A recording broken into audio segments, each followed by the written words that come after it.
finally, we can move on to why Cesar Chavez inspires us. I'm honored to say I'm Hispanic, just like Cesar Chavez. He wasn't only one of the most influential leaders in the history, but he also stood up and spoke up on Puerto Rico. He was smart, loyal, and sincere. One of the most important leaders for Puerto Rico. Cesar made a big change for all of us. He changed our future. His goals were to make peace and have a decent social justice in the future. His hero was Martin Luther King Jr. He brought up the fact that he fought for what he believed in, and he wanted everyone to be treated equally. Cesar wanted to make a change with radical methods. Both Cesar Chavez and his inspiration, Martin Luther King Jr., were against violence. Based on an inspirational speech from Cesar Chavez during the 1970s, he mentioned how hypocrite people could be. He says, "Why do our children take guns to go to kill fathers in faraway lands? Why do our farmers go kill farmers in other areas? Perhaps because they're afraid, because they want to be respected and become men? We are responsible for husbands beating their wives and treating their children and teaching their children that such behavior isn't bad. We are responsible in the more basic ways. We have not taught our children to sacrifice for justice.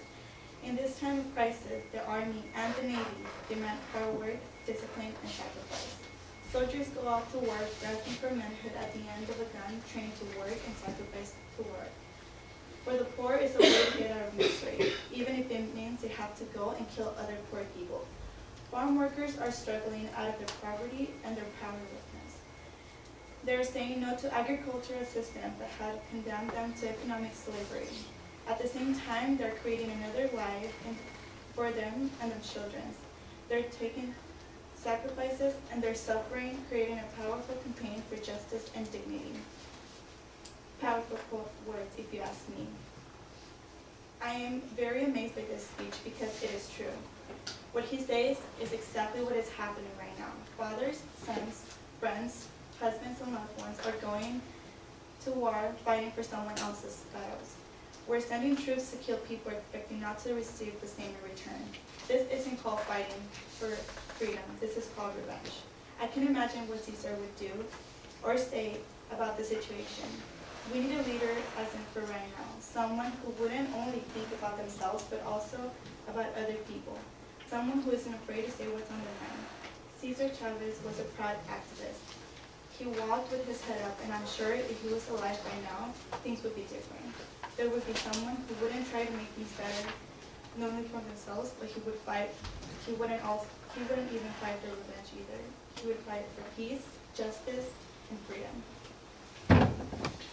Now that you know why he was chosen by us, the significance of his speech, and the cause and effect, but most of all, why Cesar Chavez inspires us, hopefully that inspires all of us to consider a change, to join in a cause in which we believe in.